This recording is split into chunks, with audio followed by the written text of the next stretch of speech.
back to James May Talks Too Much. Had the infamous Nick James join me again. How are you doing, my man? Good, man. Glad to be out here. Thank you for having me out again. Figured I'd drop some more knowledge on everyone, or lack thereof. I mean, we had a really good dialogue last time, and I thought there might be a few things that happened recently. Oh my gosh. Yeah, the news is nuts these days. Yeah, man. I mean, fuck this riot. I don't want to see people stop getting killed, I think, is like my big thing. Mm-hmm. And like, that's my main thing. Like, I want to get this handled. Like, cops suck.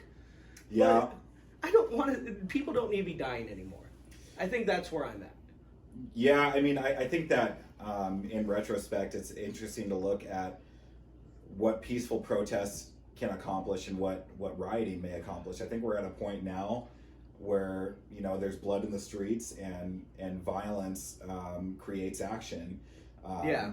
You know, it's going to get Congress up their ass, off their ass, and it's influencing the presidential election.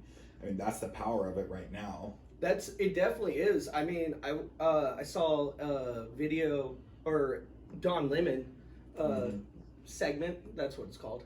A Don Lemon segment, and he's like, "We need to stop this. It's helping the other side really badly." And like, so do you like it though? Like how? Oh, of course. Like I like the fact the message is being spoken about. You know, of course I don't like it. I just am not surprised by it.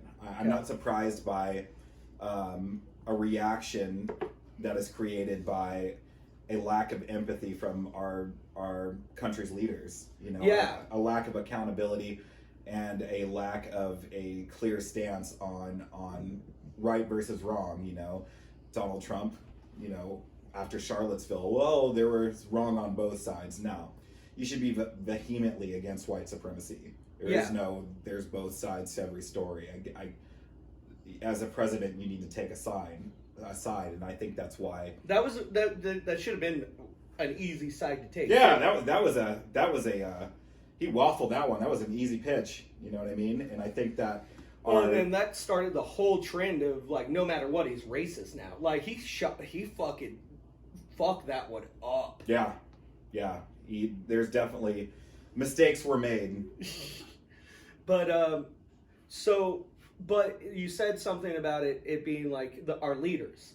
Mm-hmm. It's all of them, right? Like it's not. Mm-hmm. I don't think it's Republicans fucked us like since 9/11 for sure, and now the Democrats, they haven't really done anything, man. Like they talk a big game to me, and they just never come with the game. Yeah, I mean. I guess I think that a lot of their issues are running into the Senate being controlled by Republican leaders. You know, when you talk about the second stimulus that was supposed to go out that they've just been sitting on was rejected by the Senate. Well, do you know why it was? Things like, for example, college tuition forgiveness of $10,000 was something Pelosi was proposing. That's so that's a good thing. It's a good thing, but I mean, Republicans don't want to give out money like that. And definitely, the Democrats have tried to sneak in some legislation. Okay, so we can't ignore that one, where they tried to like sneak in some of that new Green Deal that nobody really kind of wants. Yeah, I mean, I don't know about nobody, but I know that Republicans aren't for it. I'm a libertarian. I'm not, dude. Like I'm all for figuring out new technology, but you can't just like slice my arm off, like and tell me to go work. Like on the new technology, like give me both, and then we'll get that one out. Don't worry, you know. Like, but I don't know, man. I think there's a lot of shady shit, and I do feel like that's the argument that they run into the Republicans, you know, now isn't really that solid because in Obama's administration they had full reign and full control for the most part. Like, it was the same exact way. So like they had their opportunities, and like we got promises, and it just all our businesses went out of country. Yeah, I mean it's just the world that we're living in now. I mean, you know, we can't get a grasp on how to create or control large conglomerate companies into paying their taxes here, or making it beneficial for them to keep their business here. Although Donald Trump did give them a large tax break a couple of years ago, 35% tax rate down to 21%, which in retrospect was solid. It was solid, but it didn't do anything to keep business here. AT&T ended up laying off thousands of workers shortly thereafter and keeping the money. So it goes larger than that. How do we? And then we can't even how do we even get away from AT&T? Like that's some fuck AT&T for doing that shit. You know what I mean? But it was the same. It was the same thing everywhere. I mean, Walmart did the same thing. Although they gave their employees each, when that happened, a $1,000 bonus, and made sure that it was publicized as, look at us, this is what we do, and then went right back to doing the same old shady shit.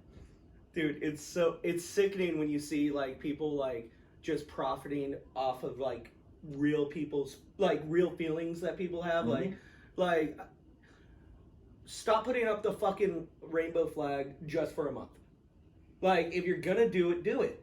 Mm-hmm. Support it. It's okay. But it's just so blatant to me that you're pandering to an audience and that's sickening. Equality right now sells. It really does. And I don't even think it's equality though. I think it's pandering. It's false equality that they're pandering.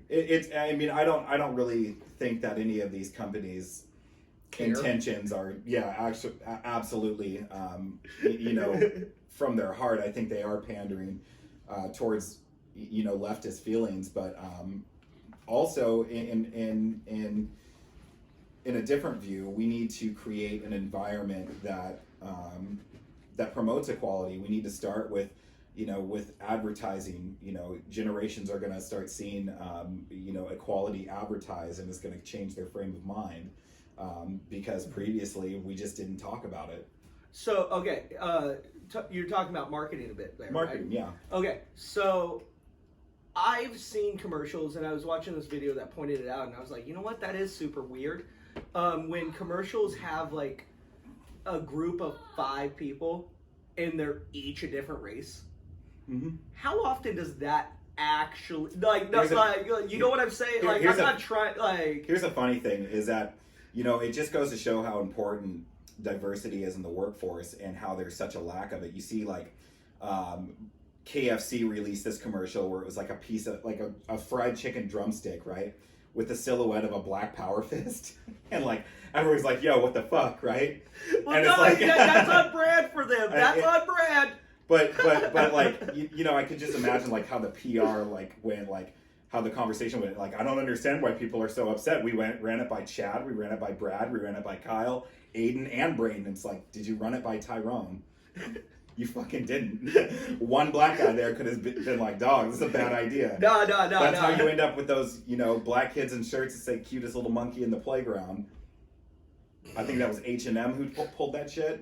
Oh, yeah. Yeah. It was so tone deaf. So for everybody wants to rep diversity, but nobody's repping diversity. Oh my gosh, that was the most tone deaf ad I've ever seen. Just you don't understand why this isn't okay? Okay, but what I was saying though is that right there though is so unrealistic to me that I know what you're fucking doing at that point. If you're gonna do a KFC commercial, just show me a black family. It doesn't need to be 5 different ethnicities and then one's obviously gay. I don't need that. I want your drizzling the gravy It's okay, we know. Come on, Kyle. No, but it's just I just want your chicken. Yeah.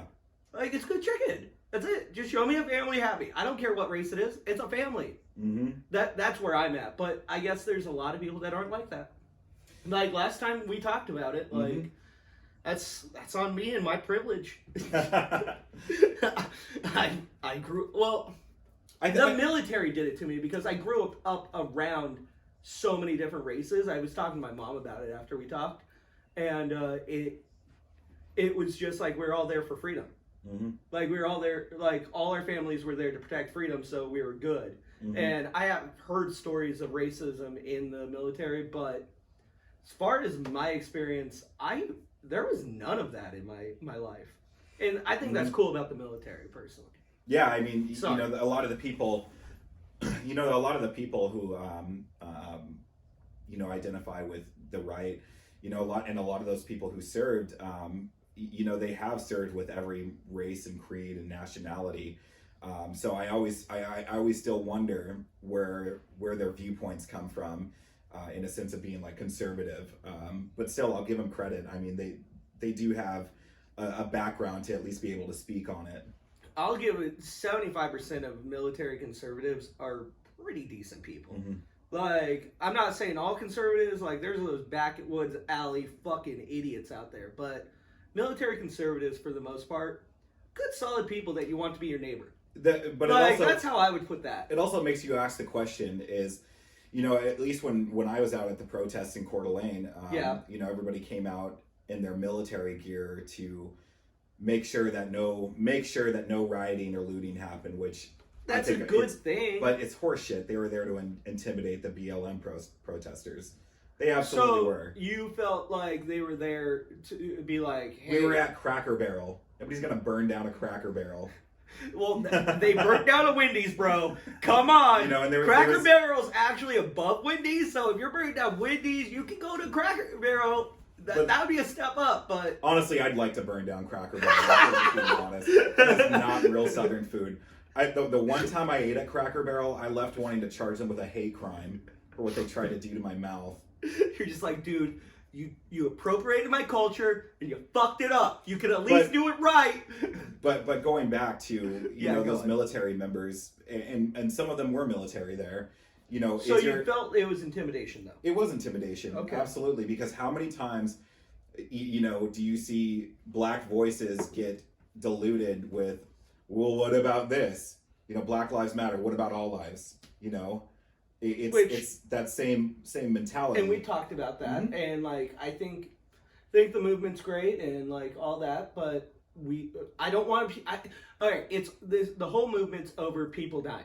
Black people, but I think the whole movement is supposed to be like, yo, the cops need to get their shit figured out, right? And I don't know, man. Just can't. Like, it's super weird to me, too, when it's, like, mostly white people out there. Well, and then, okay, that's where I was going. Sorry, I got sidetracked. It all started over people dying, and now more people are dying. So we're not doing nothing. And it's mostly, and it is like you see a lot of white people dying, and here's I don't even get that. Like, why is Chad out there?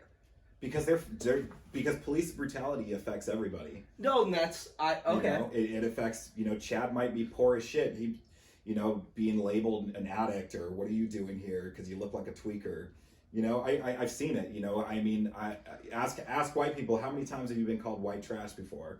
It sucks. Sucks being called white trash. Oh, dude, I don't even like being called white boy. Yeah.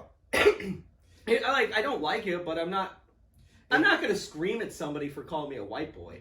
I'm just like, sweet.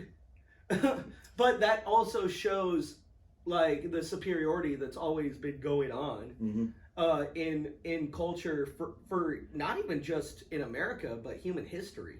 And that's something that we also have to like. It's not just us.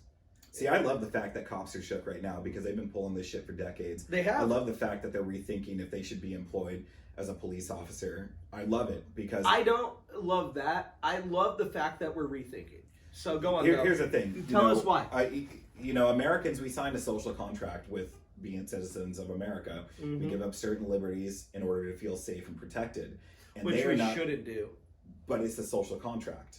It is a social contract that is absolutely necessary. Go on. I'm going to let you. However, that social contract has been grossly perverted by an abuse of power from the police and oversight from Big Brother. But let's just focus on the police. Yeah.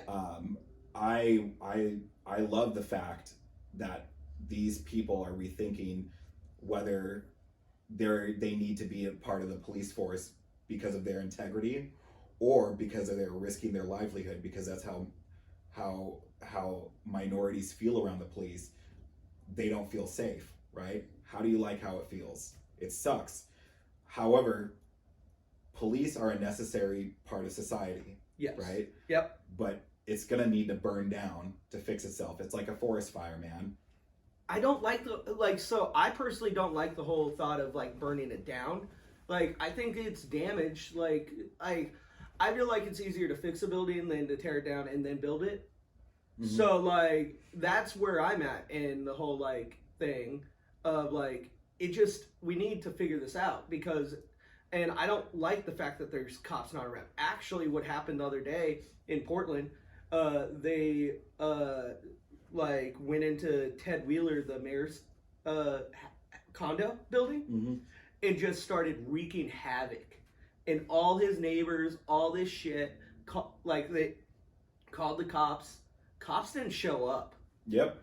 But this is where it's like chaos to me, and I don't like it because it's like, you're attacking like one person that's actually supporting you right now. Mm-hmm. Like, what's going on wasn't Ted Wheeler's the mayor of Portland? Yeah, I think he was down there. He was down at the protest, getting pepper sprayed in the face. Yeah, he's standing with you, and you go to his condo and like upset all his neighbors, and like tell him to resign, stuff like that, and it's like he wants to listen, mm-hmm. but you're attacking like it's gotten crazy, man. Yeah. Like, I'm sorry. That one to me. I just can't take Portlanders seriously. I've been there before and like went to one of their organic fucking breakfasts. It's like, what are you gonna do? I'll fucking rip you by your dreadlocks. I talk a lot of shit about dreadlocks for having them, but fucking dirty hippies. Oh, God.